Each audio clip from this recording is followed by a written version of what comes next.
do you think the whole concept of Lobola objectifies women? I think it's like a token of appreciation to thank the family for raising someone you want to marry. It's kind of like paying the money of raising your wife to the family.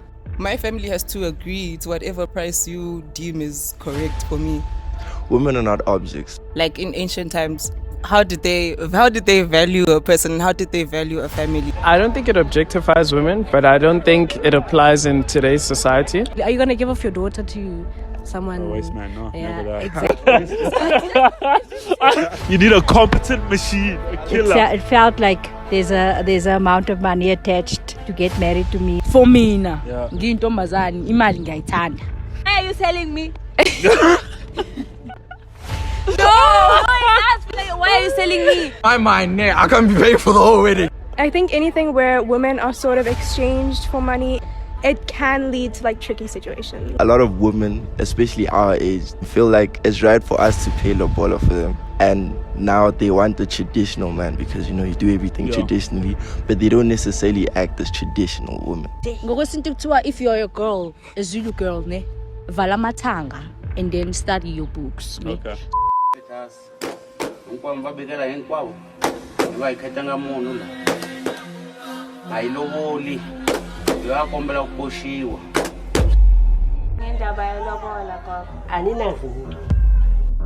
I grew up believing that yes, Lobola is the right thing to do. I'm gonna do it. It's a way of honoring my father. Really, what is Lobola in English? There's no term. Why can't two families come together without money exchanging hands? What about the negotiation processes where they assign value to certain characteristics that a woman has in terms of like not having a kid, being a virgin, etc. Like the more, or being educated, the more aligned you are with their value, the higher your cows go, your price goes, etc. Do you not think that in itself is objectifying and putting value in a human being based on their lived experience?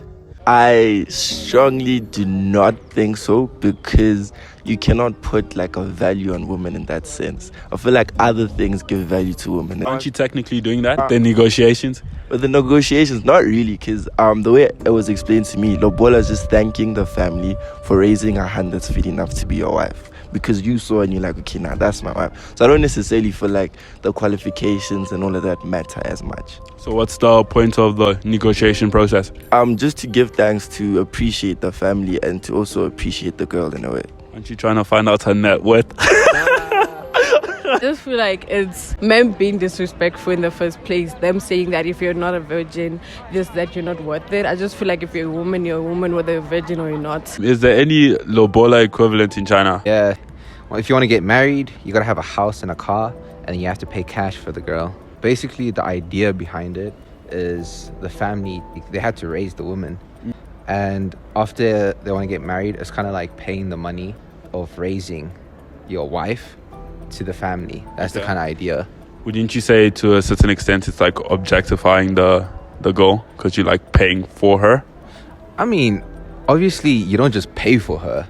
You know, she has to want to marry you. Like a similar practice in Southeast Asia is dowry. But that's when a bride's family, when they give her away, when she gets married, they pay a sum of money, either in cash or goods or movable property, to the groom's family to like groom. Yeah, to take care. So it's like the opposite. Originated because women couldn't own property and stuff, and like if you're in a marriage, you have someone that can speak for you, your husband, which is its own thing, its own problems. A different video. A different video about that would be like, okay, I'm giving you this to help my daughter, but then that did lead to the objectification of women and women being abused. I'm Muslim, so in my religion we have this thing called meher, which basically is the woman setting an amount that she would like the man to give her, and it's something that goes towards her, not towards her family. So it's not really objectifying because it's the man showing his willingness and eagerness to be with her, and it's kind of like a promise to support her in the future, and it's money that goes towards her account, so it's her way of supporting herself also. So I don't think it's objectifying. As a Rwandan person, we don't actually have Lobola in my culture. It's more of a symbolic ritual that happens. You come, you sit down, you buy a couple of beers, and you're like, hey, can I please marry your daughter? And then it does like vibes, and then that's it. And how do you determine how much you give to your person? Oh, nah, they determine the price. I don't determine the price. So the female's family as well as the female determine the price and no one else.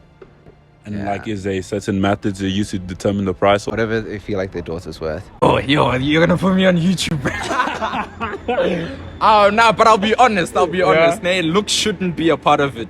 But like, if you look good, nah, you're paying for a princess. Yeah. But it's not that. It's also if she has a job, nah. If someone else is bringing income into the family, we're raising kids, right? She's got to be useful in those sort of situations. She's educated.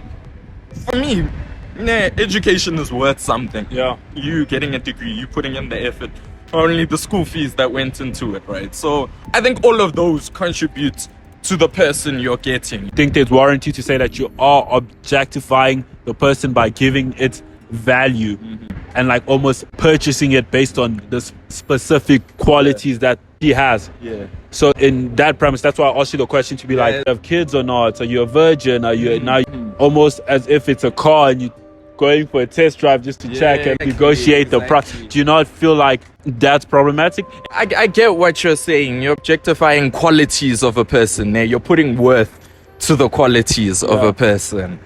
Do you feel like someone that has had a kid is damaged? I obviously don't feel that way because I'm in 23. Have a kid. Yeah. You have more money. You earn like. Isn't that problematic? It's not problematic. Hey, ayikho nje nzima. Ayikho. Yabo if ungena ngani. Kahle kahle lento ifana. You worth more. All right. Yeah. Kahle kahle ngani. Thola indoda ezokulobola. Mele mhlawumbe at least 50% off. They're just thinking about the money. So, oh, she doesn't have kids. She's a virgin. You should be, upping the price for that. Or I'm thinking, oh, someone's already paid damages for that kid. So surely that takes it off my check. I don't think it's ever about that conversation. Damages is mad, bro. Like telling another person you are damaged, bro. Yeah, no, that's an issue. But like that is crazy. No. But we call it damages. But like I know from personal experience, I've had damages paid for me, right? What? Like I'm a product of damages. Ntombe ngaziwe kayo ufana nesifano ngalobolile ufana nesifano nentombe ngaziwe kayo ufana